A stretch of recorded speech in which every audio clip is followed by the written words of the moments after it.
Slightly later than advertised, Faith and Music. Ayuba, aye.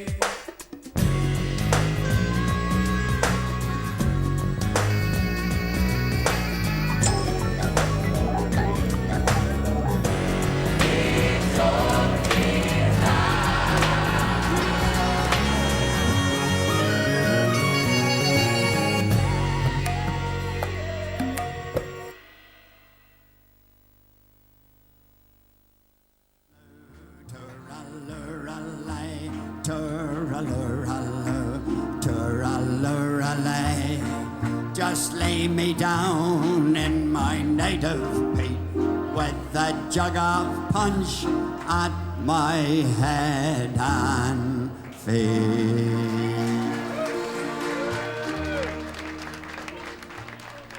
From a remote hamlet in County Donegal, North West Ireland, a talented musical family started to write their own music based on the folk songs of their Celtic ancestors.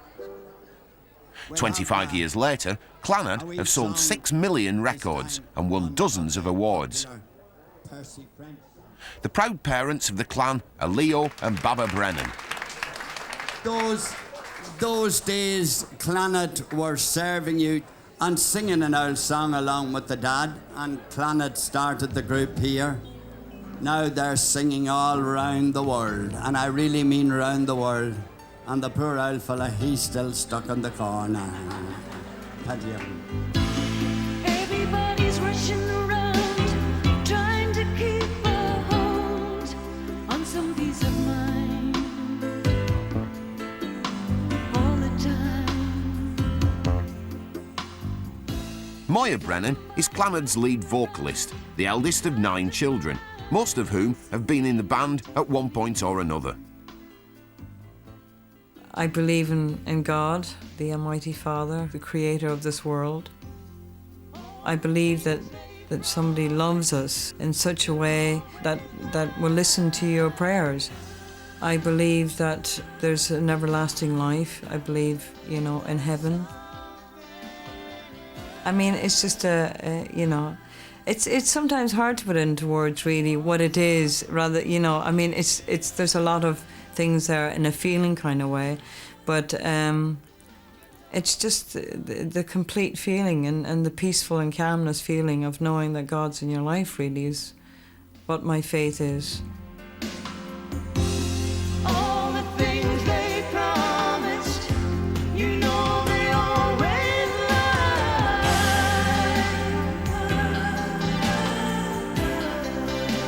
lie.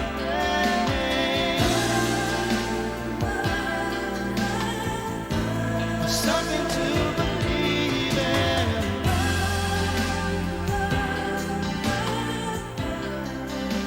It's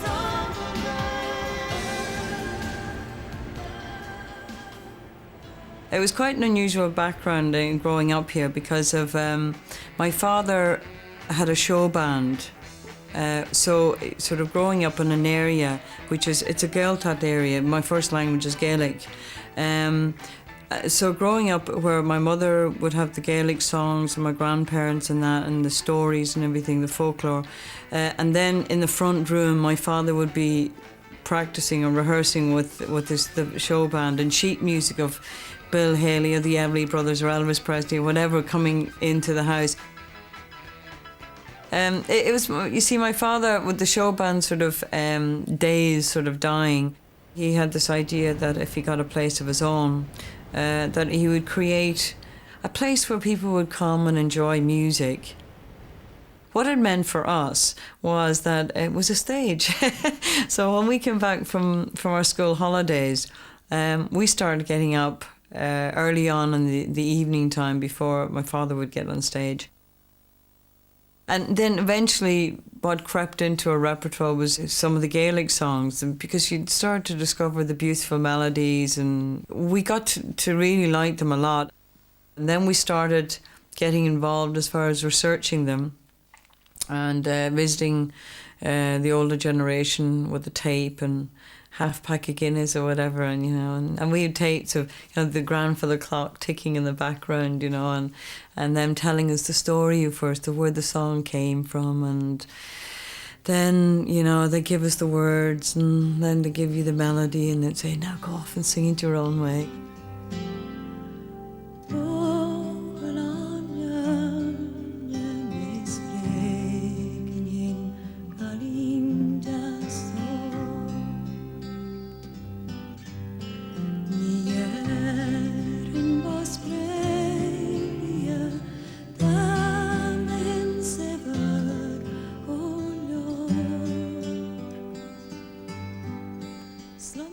We had the people that would speak Gaelic, the Gaeilgeoirs you'd call them, or the fanatics, had probably no time for us because we were singing songs that would, up to now, would have been sung unaccompanied. And here we were adding guitars and bass to it, and I was like, a no-no. And then you had the other side sort of thinking we were crazy singing Gaelic songs because there was a big ballad boom on at that stage and we were sort of too quiet for it. So we were sort of right in the middle and people sort of thought, you know, listen, you'll get nowhere singing that stuff.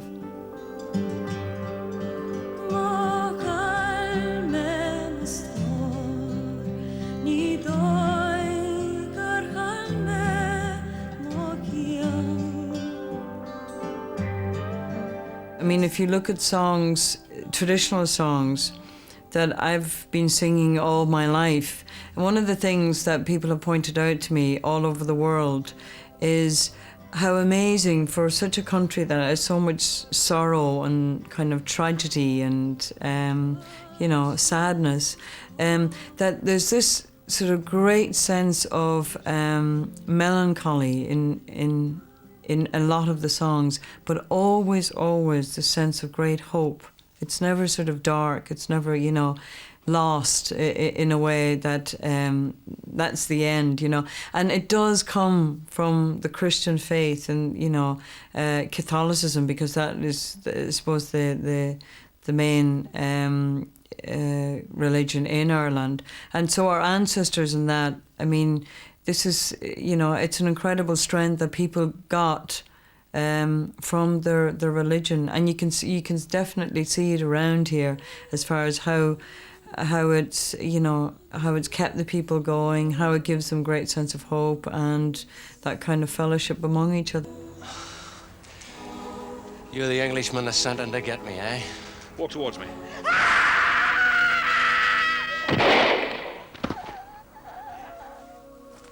No good! You didn't have to shoot him! He would have known we had to get him. It's a test of wills, no way we could lose. We weren't never a political band. We were more part of the culture of Ireland, more so than the political side. And this film showed that kind of nobody wins in the end of, you know, of violence or wars or whatever.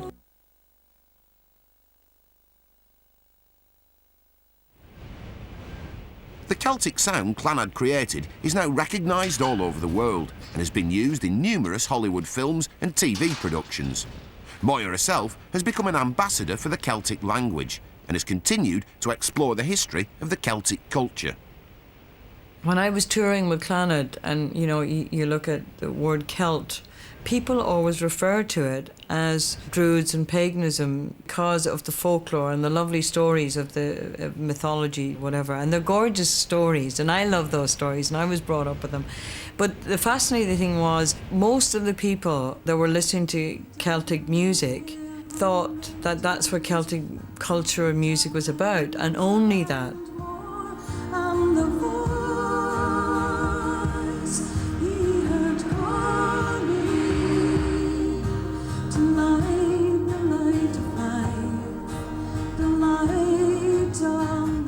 I started to read loads of books about the Celts, the sort of Celtic Christianity and the Druids and Christianity and just the whole connection, and it just fascinated me. Light on the Hill is a song that I suppose, being the first missionary to Ireland and being the most, I mean, he's celebrated all around the world now, St. Patrick. I did feel I wanted to write a song, you know, about his life and basically just reading his stories and some of the letters that he left behind, and realizing what a holy man and how close he was to God.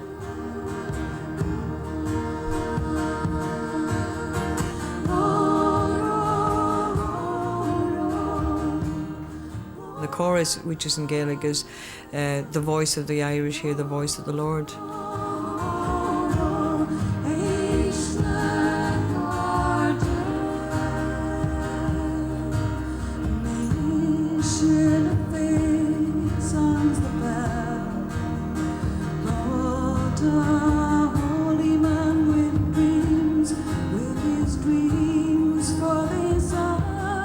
I really see Ireland as a place that God used to preserve Christianity in such a major way. For a country that, you know, Christians fight other Christians, it's amazing that that's what we've ended up doing.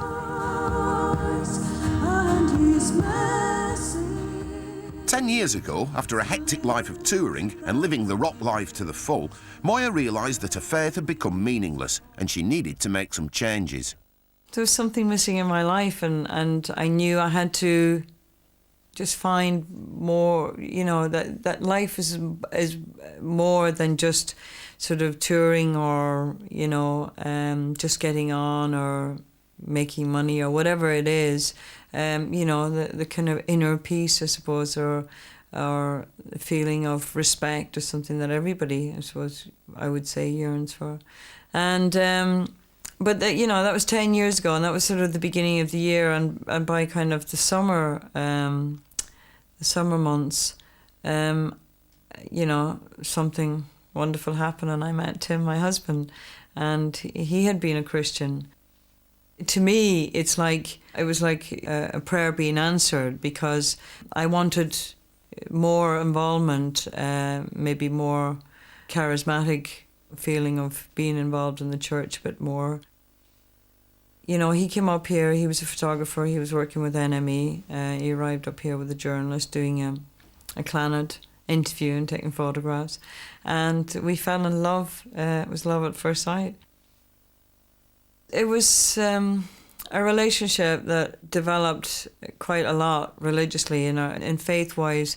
I mean, he was English and he was a Protestant, and here I was, you know, country girl from Donegal, a Catholic. So it was, you know, we found a lot of, you know, similarities, but a lot of differences as well. We realised as well that whether people are not aware of it and people don't mean it, but you are brought up with a certain amount of prejudice against other denominations. It's not something that's a deliberate thing, but you realise it's there, you know. And it was amazing to realise that to sort of first get rid of, basically, and respect each other's, you know, way that we were brought up.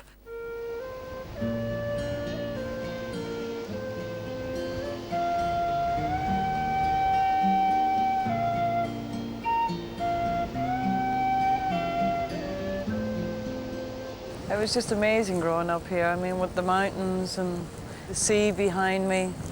It's just fantastic, and open space. And I think, yet again, it would have something to do with just the sound that has been created probably from, you know, our family, as far as just the natural, the earthiness, the nature of it all. And, oh, I love coming here. It's really gorgeous.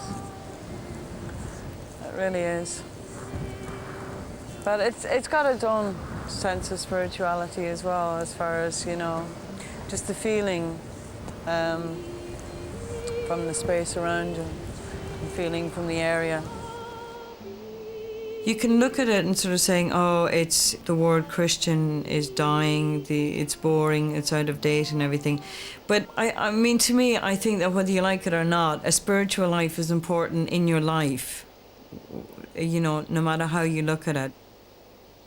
If you look at people that have addictions or anything like that, one of the biggest things that they have to do is look inside themselves, start loving themselves, and also look towards a greater being than themselves.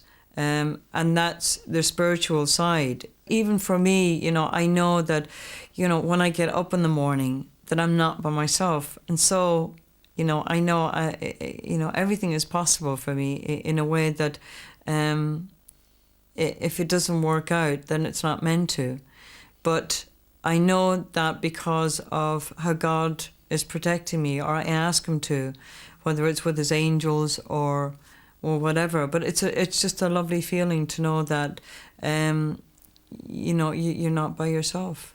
And that's one of the valuable things about Christianity. In 1998, Moya decided that the time was right to bring out a solo album, which was overtly Christian. One of her favourite songs on the album, Song of David, was recorded in the church where she grew up, with her mother conducting the church choir. It was a special moment for Moya.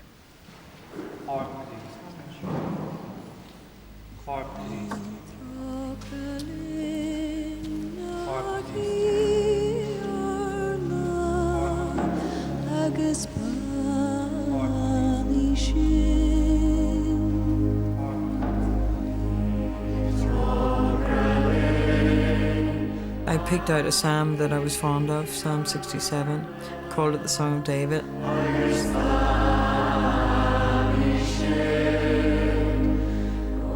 It's probably what I think conjures up to me, you know, Celtic Christianity, just the nature and the earthiness of that wonderful sound.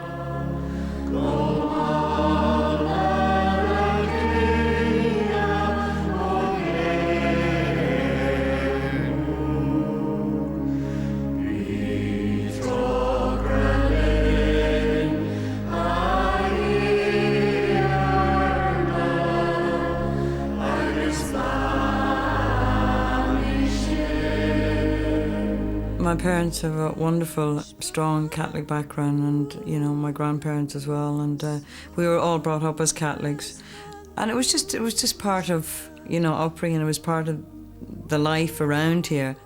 It still is, and you know, and that's why it still is important for me, that part of me. I'd never be able to close the door fully on it, because it is very much part of the way I was brought up. And you know, I thank my parents for making sure that my faith was strong. When I went searching, I knew where to go.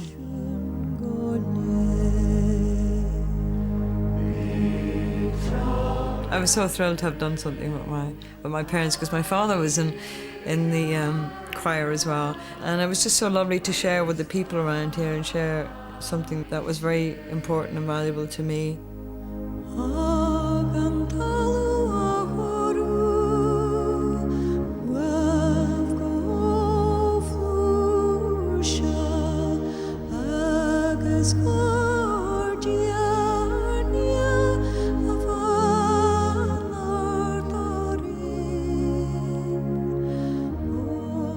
Prayer is unusual in that way, that maybe it's not what you expect the answer to be.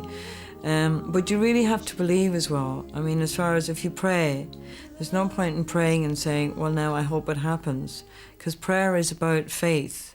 And if you pray, and you really have to believe that God will answer your prayer, and he will answer it in the best possible way. I mean, that's something that, you know, I feel I could guarantee you, because it really is about your faith.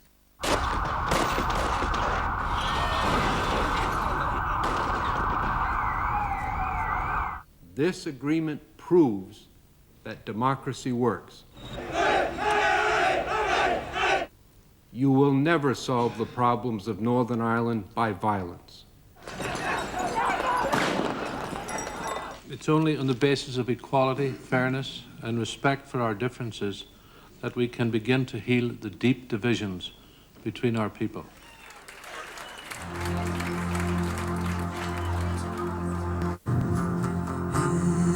Heavenly places we seek to find. Heal This Land is a song talking about the amount of healing that's needed for this country. It's braver to listen. And looking at prayer, how strong prayer is, and it's really a prayer to God that, you know, he calmed the waters, called on the seas to die, and that, you know, if he can do that, he can heal this land as well.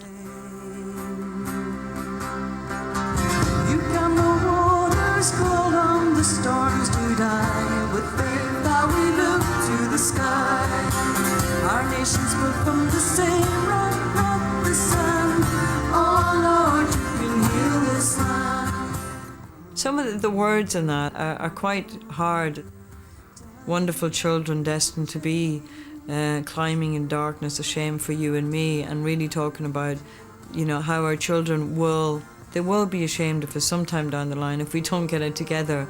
And, you know, and this is a chance for us to do so. Wonderful children destined to be climbing in darkness, ashamed for you and me.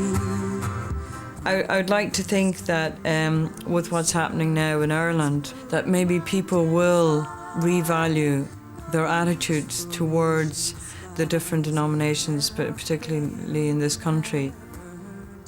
If you call yourself a Christian, a true Christian, you go to church or you go to Mass or whatever it is, that maybe you look inside your heart and that we stop kind of hating each other's religion, if you know what I mean.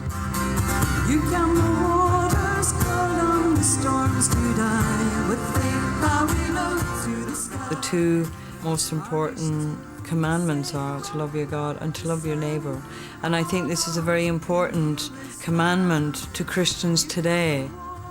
The first commandment, the most important commandment, being to love your God. And I think we all do that, and you know, you find out which way that you like to do it, and that's why you go to that church. But the second one is something that maybe we should concentrate on going up to the year 2000, and just sort of be able to reach out to all Christians and to sort of strengthen that bond between us and realise that we're all on the same boat, really. You count the water, cold on the storms to die. With faith how we look to the sky. Our nation's built